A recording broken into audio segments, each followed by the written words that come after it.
Falando de escândalos, Vorcaro de um lado, Lulinha do outro, escândalo é o que não falta nessas eleições. Para analisar o efeito ou a falta deles nesses casos pontuais para a candidatura de Flávio Bolsonaro e do presidente Lula, nós recebemos o cientista político Rudá Hit. Rudá, muito bom dia. É muito prazer recebê-lo aqui no nosso programa. Bom dia, o prazer é meu. Obrigado pelo convite. Olha, falávamos agora no nosso programa sobre as pesquisas de intenção de voto e tem dois assuntos que vêm tomando conta da pauta da campanha eleitoral. Apesar de os dois candidatos estarem fugindo de falar sobre o assunto, tanto o presidente Lula sobre o caso Lulinha e Flávio Bolsonaro sobre o caso de envolvimento com Daniel Vorcaro, esses são assuntos que tangem e que seguem na pauta aqui do jornalismo e na campanha eleitoral. Eu quero entender a sua opinião, a sua análise sobre: é possível que esse tipo de escândalo afete, de fato, as campanhas desses dois candidatos? E a minha pergunta é também, porque a gente tem aí uma polarização baseada praticamente numa militância, né? Quem é Bolsonaro vota sempre em Bolsonaro, independentemente do que acontecer. E quem é Lula continua votando em Lula e muito dificilmente vai mudar o seu voto. Então, esses escândalos têm potencial para mudar a cabeça desses dois eleitores? Bom, o escândalo do Flávio com aquele pedido de dinheiro de financiamento junto ao Vorcaro realmente teve impacto em maio, né? Já faz um pouco de tempo. E o Flávio caiu, dependendo do Instituto de Pesquisa, vou fazer uma média, 4 pontos percentuais com aquele caso. A partir daí, nenhum candidato teve qualquer alteração significativa na sua intenção de voto nos principais institutos de pesquisa do país. Eu vou citar dois, para não ficar generalizando, que é o Datafolha e a Quest. Nenhum dos dois, todas as mudanças que ocorreram desde então, inclusive de avaliação do governo, ficaram dentro da margem de erro. Então, para quem conhece pesquisa, quando a gente fala que está dentro da margem de erro, quer dizer que não pode se fazer nenhum tipo de conclusão ou ilação. Isso significa que não existe viés de alta ou viés de baixa. Alguns eu vejo, às vezes, uma ou outra notícia falando com viés, não tem viés dentro da margem de erro. É importante que se respeite a lógica estatística científica que nós prezamos tanto, nós cientistas sociais e políticos, né? Então, a primeira coisa que a gente tem que entender é que a campanha, a partir de maio, depois daquela queda, entrou numa situação que muitos analistas estão chamando de uma campanha morna. Isso significa o quê, para responder sua pergunta? Que a história do Flávio com o Vorcaro não rendeu mais nada do ponto de vista da opinião do eleitor. O que a gente pode, talvez, concluir é que aqueles eleitores que não tinham tanta clareza de votar no Flávio, mas diziam que ia votar, com o caso de pedido de dinheiro para o Vorcaro, eles abandonaram a candidatura do Flávio, mas não migraram para candidatos do mesmo espectro ideológico, digamos assim, mais à direita. Foram pessoas que ficaram muito desencantadas. Isso é importante a gente saber, porque há muita pesquisa com jovens hoje declaradamente de direita. Saiu recentemente, inclusive, um livro de uma psicóloga pesquisando esses jovens na Alemanha e no Brasil.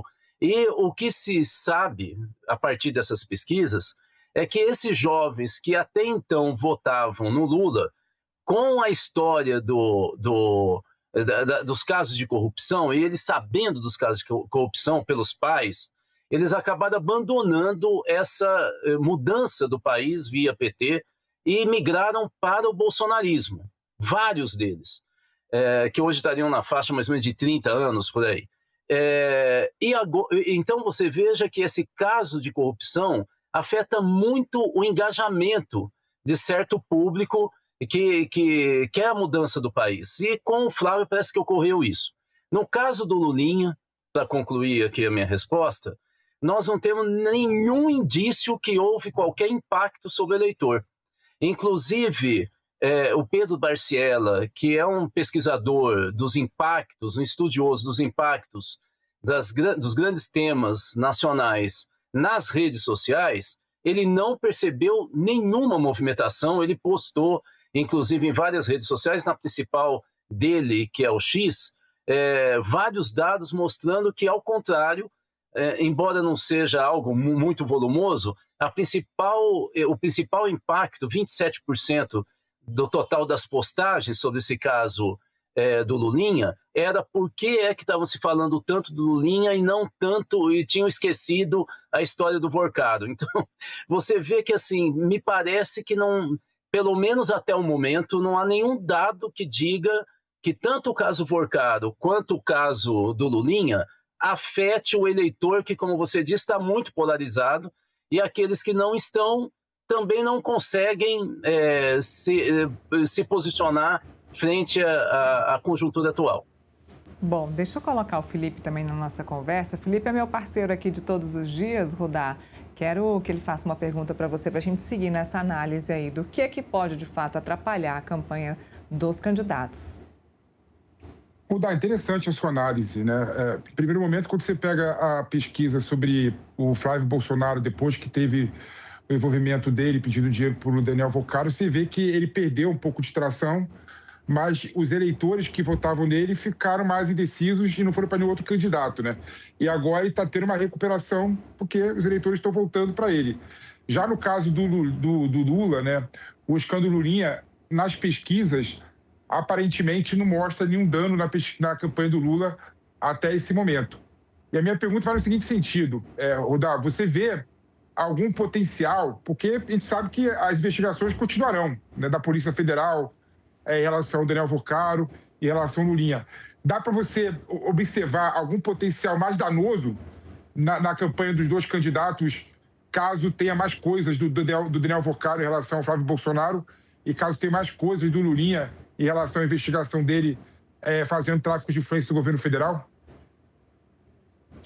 Eu não vejo. Esse que é o problema. Eu não estou dizendo que não ocorrerá nada. É bom deixar claro, não estou fazendo nenhuma previsão. Estou dizendo que, nesse momento, não há nenhum dado de pesquisa científica, de pesquisa qualitativa, inclusive, que diga que algo possa afetar. Aliás, o Flávio não está recuperando nada, viu?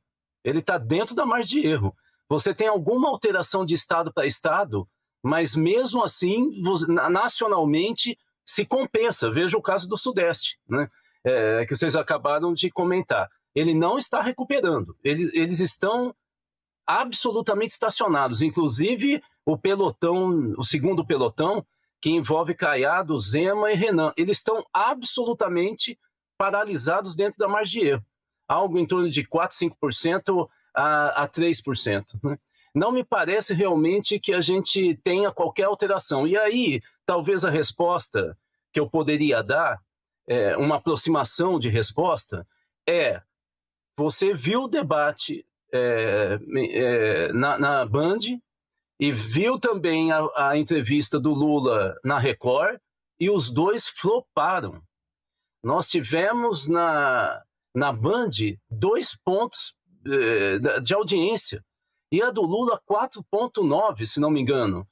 Pode-se falar é o dobro, mas é o dobro de quase nada, que deu quase nada também. Ou seja, o que é que nós, analistas, estamos percebendo a partir de dados que a gente tem, inclusive de trackings que os partidos vêm fazendo e que a gente tem acesso? O eleitor não está desconsiderando a eleição.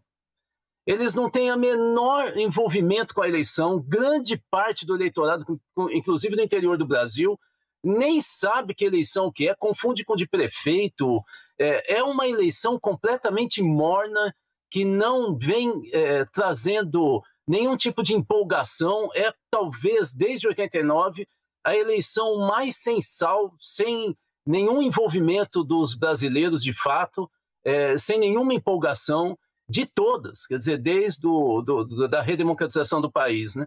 Isso é um fenômeno importante. Também em alguns países vem se enfrentando essa situação de distanciamento do cidadão em relação ao mundo político formal, né, institucional.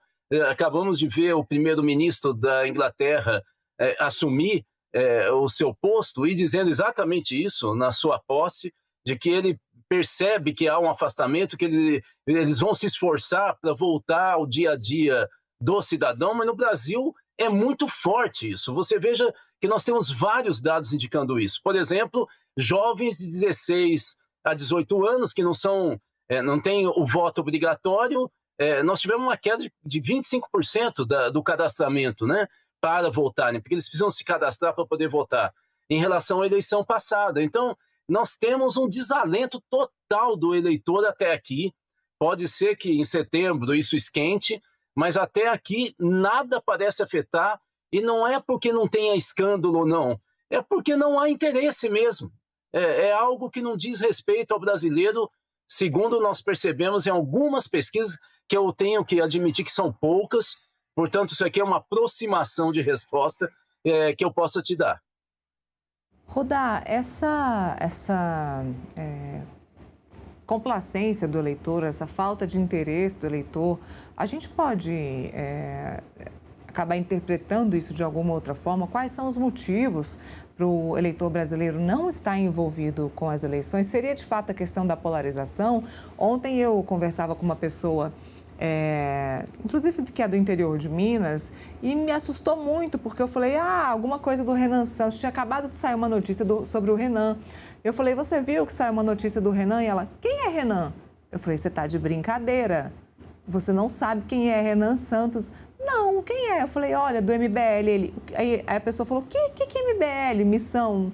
Não sabia o que era MBL e o que era missão. Eu falei, olha, é um partido.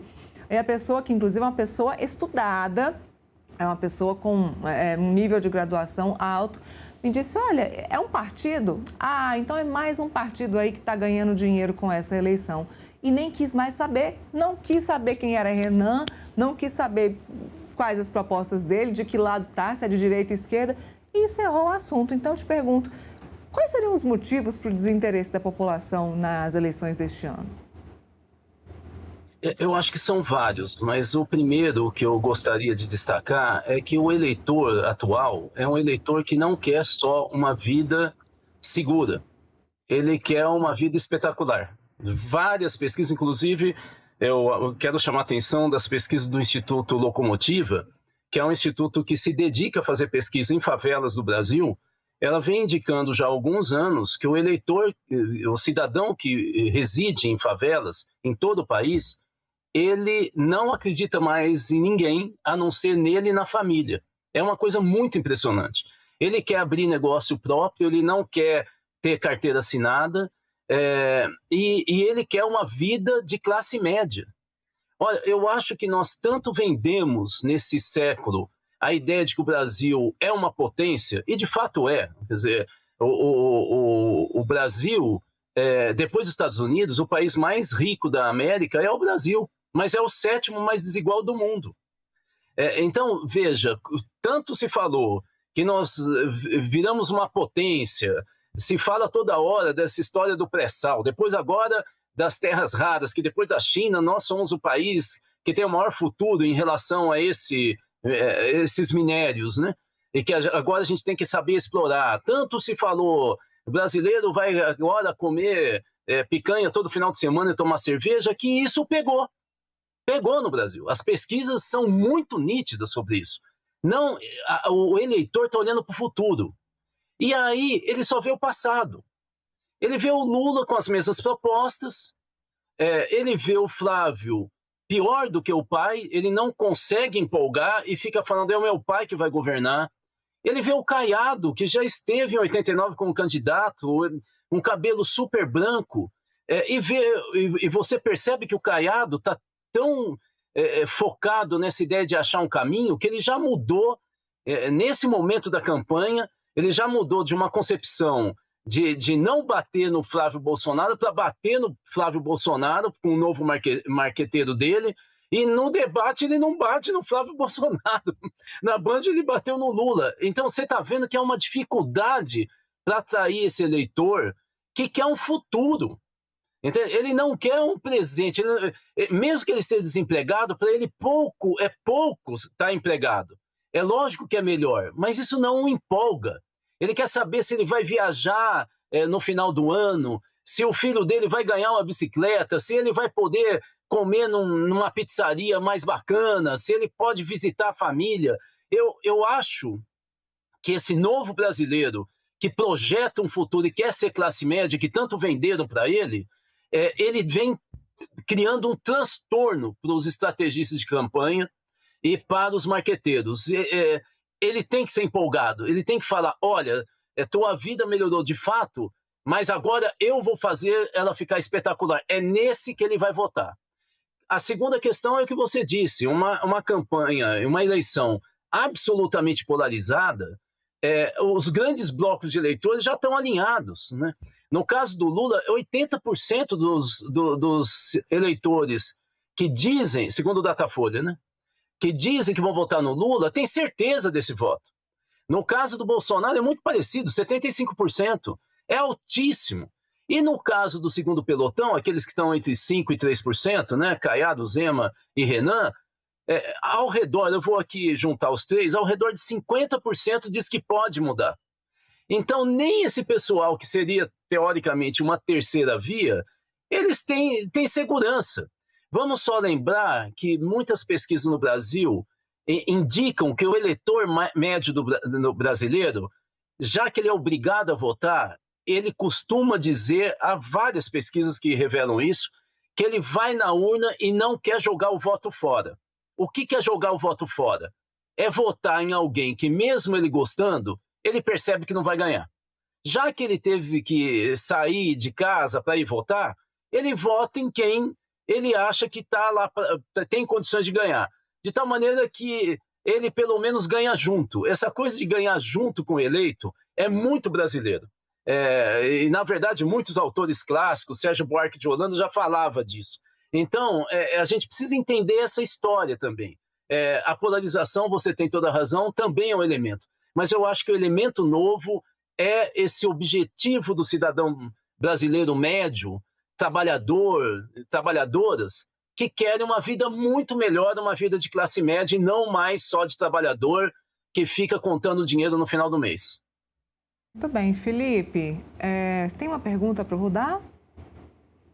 O Rudá colocou aqui realmente é o ponto que eu acho que é o ponto principal dessas eleições, né, da nova classe social do Brasil. Né? Você vê, por exemplo, que as pessoas da classe baixa, né, estão muito mais ligadas à pequena burguesia do que ao proletariado. Né? E, infelizmente, quando você pega as propostas dos candidatos no Brasil, é tudo mais do mesmo. É tudo mais do mesmo. Né? Ninguém propõe absolutamente nada para essa classe baixa que quer ascender, né? Que prefere ter uma pequena parcela de terra, prefere ter sua lojinha. É por isso que o evangélico, né, que tem essa ideia da teologia da superação, né, não da prosperidade, dialoga muito mais com a direita que com a esquerda. Por isso que a esquerda é identificada com o PT nessas eleições, né, não consegue se permeabilizar na classe evangélica. Por isso que o Marçal foi bem na periferia de São Paulo, nas eleições para a prefeitura, e o PT, o Boulos, né, no caso, perdeu, né, na periferia de São Paulo pela primeira vez em muitos anos. E aí eu vou querer fazer uma pergunta, será que isso gera talvez uma apatia, né, em relação ao que tem? Pô, todo mundo é igual, né, ninguém faz proposta para mim, então para mim tanto faz. E indo para o mesmo caminho em relação à corrupção.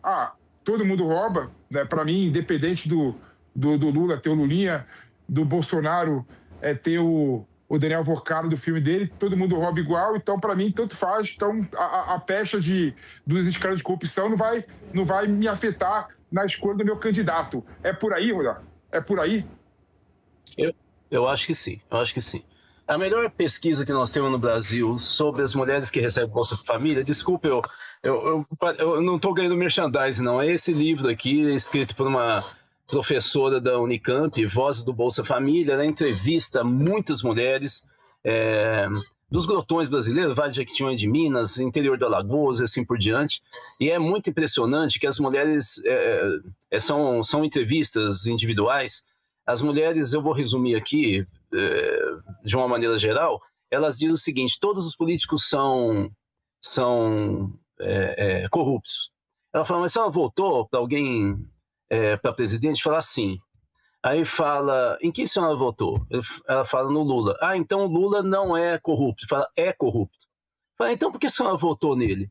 Falei, porque um dia ele passou fome como eu. Então, isso explica também um pouco porque o Lula está em primeiro lugar nas pesquisas. Não é uma empolgação e não é exatamente uma diferença enorme, né? É o único fio que liga, no caso dessas mulheres pobres, a um candidato. Ela está buscando, ela tá catando feijão, né? Ela está buscando algum dado que, de alguma maneira, já que ela tem que votar, tem alguma esperança em relação. Mas você vê que não tem empolgação, não existe empolgação.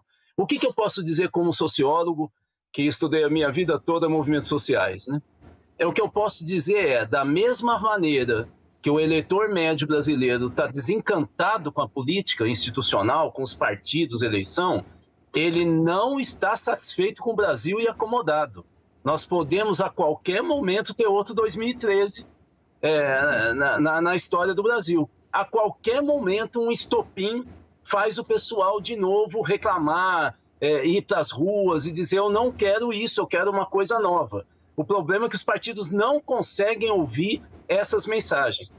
E aí nós ficamos o tempo inteiro nessa gangorra na política brasileira. Será que a gente vai ter mais uma eleição com um número altíssimo de abstenções esse ano? Eu acredito que sim. Eu acredito... A média nos últimos anos é de 20%, né? E nos últimos anos, eu vou jogar um pouco para cima, a gente ainda tem 10% de nulos, né? E brancos. Então, assim, eu acho que nós vamos ficar por aí um pouco mais, talvez, porque na medida em que vai se afunilando cada vez mais, e a gente sabe o que é, mas o eleitor não vê grandes mudanças na vida dele, e o outro nem parece ter capacidade para mudar, porque insiste em falar só do pai e não dele, a possibilidade do eleitor da terceira via, do segundo bloco, não é exatamente canalizar contra o Lula. Eu acho que um índice altíssimo vai ser de abstenção, entende? Então, a minha visão é de que há uma possibilidade real, não é uma explosão, mas de aumento da abstenção. Bom, seguimos acompanhando, né? É uma pena que todos pensem dessa forma, porque se não for eleição, a gente não consegue mudar o país. Ruda Hit, muito obrigada pela participação. Excelente análise aqui para nós e para quem está nos assistindo. Obrigada mesmo pela gentileza. Eu que agradeço. Bom trabalho para vocês. Obrigada. Então,